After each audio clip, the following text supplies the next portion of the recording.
puis c'est une valeur refuge, un métal des plus précieux, sinon le plus précieux, l'or, s'expose au musée du Quai Branly, Jacques Chirac à Paris. Une exposition au titre poétique et évocateur. Au fil de l'or, l'art de se vêtir de l'Orient au soleil levant. Elle a ouvert ses portes hier et jusqu'au 6 juillet.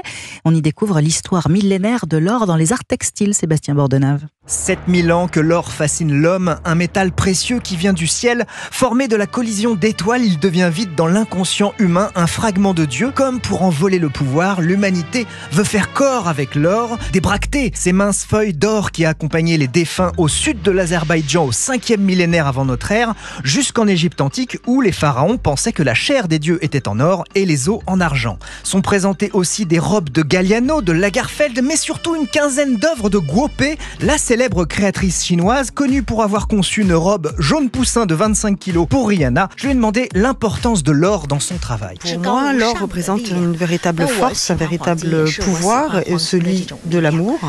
Et moi-même étant une humble représentante de notre humanité, j'essaye d'ancrer une certaine forme d'histoire du passé pour la projeter dans l'avenir. La quête et la fascination de l'or, on a enfin trouvé ce qui unissait l'humanité de tout temps et en tout lieu. Sébastien Bordenave. Merci beaucoup Fanny Marceau, c'était votre journal.